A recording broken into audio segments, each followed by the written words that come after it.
Kabajamtoota daawwattoota keenyaan addaamuudha akkam jirtu.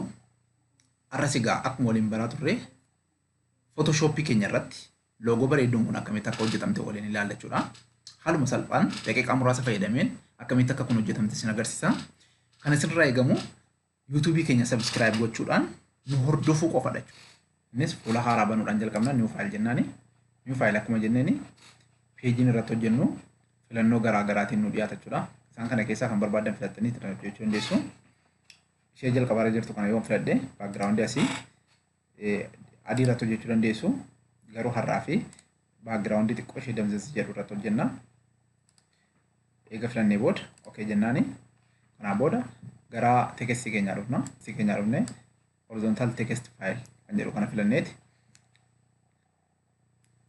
Asii pointii barreeffama keenyaa maximize goona kan iddoo kanatti dhuftanii 100 barreessuu dandeessu.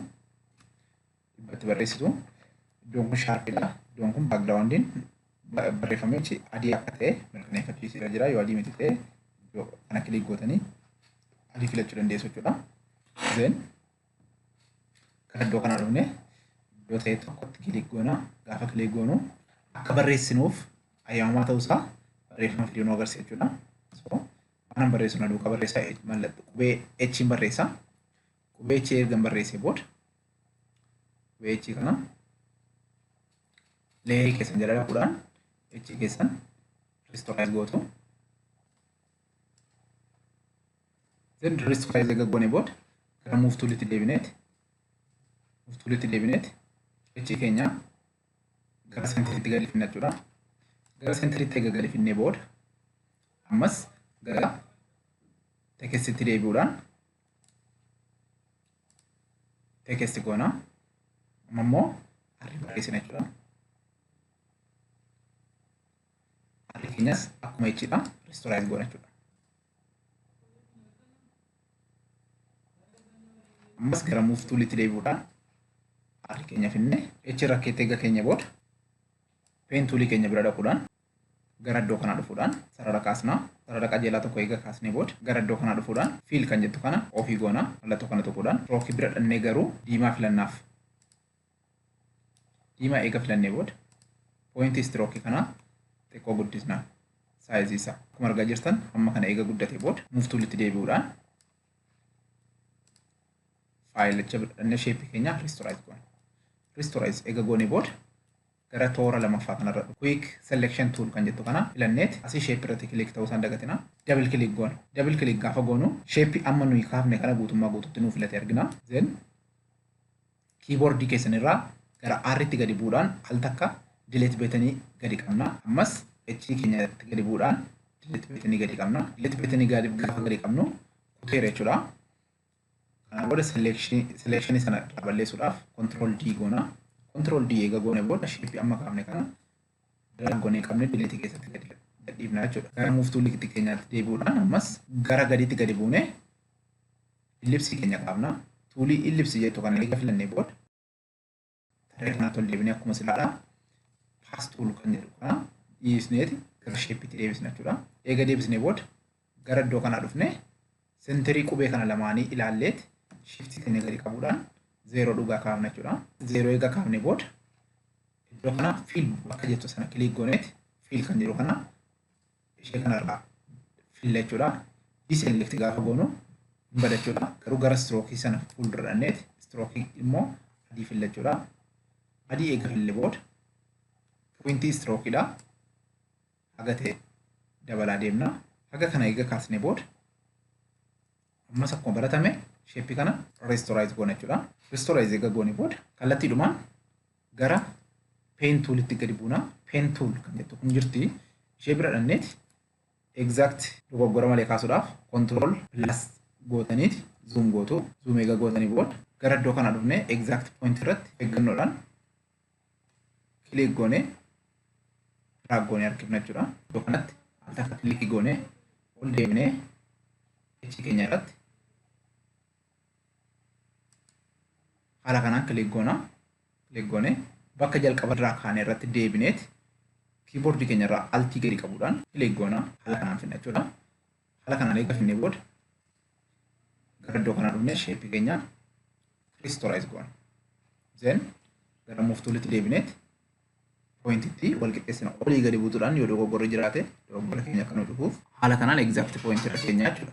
Ammas gara pin toolii ammaatti deebi'uudhaan then gara iddoo kanaa dhufne akkuma silaa drag goona eega harkifne booda haga kana eega keessaa baanee booda iddoo kanatti point goone arri keessa dhufne akkasitti eega cufne booda gara iddoo kaanee jalqabaatti deebineeti keyboard keenya irraa mallattoo yookaan qulfii altii gadi qabuudhaan gara bakka kaaneetti deebinee cufna jechuudha. Then gara iddoo kanaa dhufne restore type goona. Then gara move toolitti deebineeti akkuma baratame iddoo kana gaaffiin jirtu wanta ta'eef ol buutuudhaan yookaan gadi buutuudhaan ilaaltanii wal qixa akka inni isinii ta'u gootu jechuudha.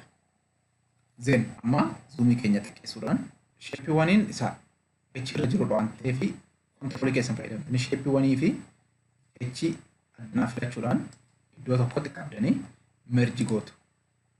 Amma immoo sheepiituu fi arriin keessan tokko waan ta'eef kontiroolii ammas qabdaniiti lamaan isaanii filattanii sheepota isaa merji gootu jechuudha. Then amma leeroota sadii qabna. Ellipsiin keenya jiranni geengoon kun sheepiiwwaniin H'n jira, sheepituun R'n jira jechuudha. So sheepiiwwanii kana yoo barbaaddan double click gootanii H jechuu dandeessu. Sheepituu kana irratti ammas click gootanii R jechuu dandeessu jechuudha. Moggaasa maqaa taasisa sirreessuu dandeessu jechuudha. Then H keenyatti deebi'uudhaan gara R'tti xiqqoo ishee bunne gara H'tti haala kanaan bunne center goone kaa'uu dandeenya jechuudha.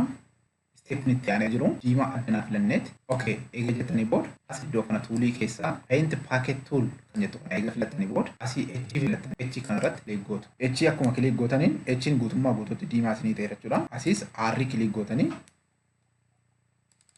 double click gootu. Double click akkuma gootaniin R fi H'n diimaa isinii ta'aniiru jechuudha.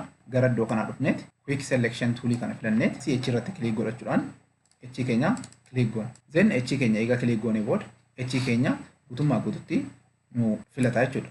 Then gara select kana deemuudhaan modify naani modify keessa seenne expand kan jettu kana filannaa asii 15 ishee jettu kana 15 yookaan 20 yookaan 5 gootaniiti okay jettuuni okay akkuma isin jettaniin filannoo isaa irraa buuta jechuudha. Then ellipsiitti gadi buutanii ellipsii eega filattanii booda keyboard keessan irraa mallattoo delete tuqxu delete gaafa isin gootan kutee keessaa baasa jechuudha. Then control D gootanii selection sana balleessitu jechuudha. Then ammas akkuma baratame selection toolii keenya irra jira waan ta'eef R keenya irratti ol deebinee R filanneeti irratti double click goona. Double click gaafa goonu ammas R nu filate jechuudha. R eega nu filate booda akkuma ammaa modify goona expand jennaani 15 expand goona. Then asirraa dhufnee ellipsii keenya ammas filachuudhaan mallattoo delete yookaan qulfii delete akkuma tuqnuun keessaa kutee nu baasa jechuudha. Selection kana balleessuudhaaf immoo control D goona jechuudha. Control D akkuma isin gootaniin haala kanaan kutee keessaa isin baasa jechuudha. Then gara iddoo kanaatti deebi'uudhaan eraser tool kan jettu kana filachuudhaan ellipsii kanarraa filannee kana garanaan jiru kana inuma irraa balleessina jechuudha. Totally haqnee balleessina jechuudha. Bifa kana fakkaatuun haqnee eega balleessinee booda move toolitti deebina. Move toolitti deebinee amma bifi kun kunnee keessaa baasuu duwwaadhaaf fayyadamne ammaan booda garuu bifuma adii sila irra turetti deebisna waan ta'eef gara iddoo kanaatti deebi'uudhaan mallattoo adii iddoo kanaa dhufne filanna jechuudha. Kalarii adii akka itti eega filannee booda okay jennee gara paint packet toolii keenyatti deebi'uudhaan leerii keenya jalaa R filannee R irratti click goona. Ammas H irratti filannee click goona jechuudha. Gara jalqaba tureetti nu deebi'eera. Then egaa as keenya booda maal goona? Ellipsii keenya bira deemuudhaan ellipsii filanneet ellipsii keenyarraa iddoo kana dhufnee shape irra kan jiru gara paasitti jijjiirra jechuudha. Paasitti egaa jijjiirre booda senterii gara senterii kanaa dhufnee shift keenya gadi qabuudhaan paasii dhugaa kaasna jechuudha. Haala kana paasii eega kaasne booda haala kana nu kaachuudha. Paasii akkuma silaa leerii jala laxxanii argachuu dandeessanii eessattu paas kan jettu kana jala dhattaniiti work paasinas dhufuu hin argattu jechuudha. Gara text keessanii deemtanii yookaan mallattootii keyboard keessan irraa tokkodhaan iddoo kana dhuftaniiti bakka kana irratti gaasin dhuftan mallattoon integreeshinii kan fakkaatu tokko isinii fida waan irratti barreessanii dalga barreessuudhaaf qophii ta'uu isaa isin agarsiisa kuni gaasin akkeetti kilik gootan gurguddatee jira asii pooyintii kana 18 deebisa gurguddatee waan jirudha 8 gaasin deessan haala kanaan barreeffama barreessuudhaaf qophaa'aa ta'uu isaa barreeffama garaa garaa barreessee agarsiisa isarraa balleessitu kana booda barreeffama mataa keessanii barreessuu dandeessu jechuudha.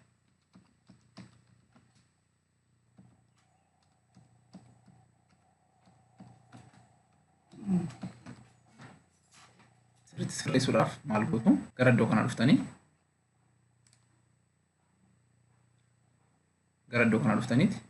VA kan jettu kana gara 150tti gadi gara fageenya barreeffama gidduu jirudha kuni haala kanaan 160 yoo gootan gaadha then right gootu right eega gootanii booda haala kanaan isin bareeda jechuudha then gara iddoo kana dhuftaniiti barreeffama kana restore gootu leerii keessan jala dhattanii jechuudha kanaa booda paazii keessan jala dhattanii work paazii keessan kana balleessitu akkuma isin balleessitanii loogoo kana fakkaatu isin hojjeta jechuudha loogoo kana fakkaatu eega isin hojjetee booda leerii keessan jala dhaquudhaan maal gootu iddoo tokkotti hunda isaanii filattaniiti merge layer gootu merge eega gootanii booda faayila keessan jala dhattaniiti mockup faayilii keessan open gootu mockup faayilii warra hin qabne google irra seentanii photoshop mockup faayilii yoo jettan yookaan photoshop mockup faayilii yoo jettan argachuu dandeessu jechuudha. Kanaaf booda download gootanii kan qabdan yoo jiraate isa open gootu haala kanaan akkuma isin open gootanii fuula haaraa irratti isin banama. Gara muftuulii keessatti deebitaniiti faayilaa hamma hojjetaa ooltan bira dhattanii maal gootu leerii keessan jala dhattaniiti baakgiraawundii kana mallattoo ijaa kana kilik gootu kanaa booda transparent faayilii isinii ta'a jechuudha. Then eega isa kilik gootanii akkas gootanii booda gara iddoo kanaatti deebitaniiti yookaan gara isaa mockup faayilii keessanii amma bantanitti deebitaniiti your logo here bakka jedhu kana double click gootu. Double click isin gootanii fuula sadaffaa bana jechuudha. Fuulli tokkoffaan isa isin sila hojjechaa turtan fuulli lammaffaan mockup keessan fuulli sadaffaan immoo bakka isin irratti amma render gootanidha jechuudha. Ishee mallattoo ijaa kana addanaa ammas kilik gootu then waan hojjechaa turtan silaatti isa jalqabaatti deebitaniiti asii qabdanii gara fuula sadaffaa amma banameetti geessitaniiti drop gootu gadi gallakkistu jechuudha.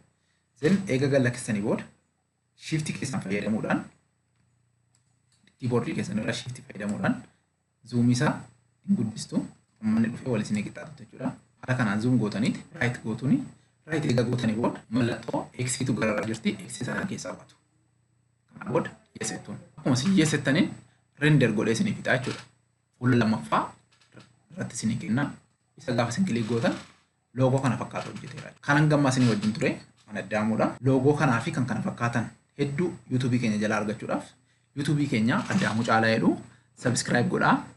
Akkasumas sheerii fi laayikii gochuudhaan hiriyoota keessan biraan gaasiniin jenna hedduu galatoomaa.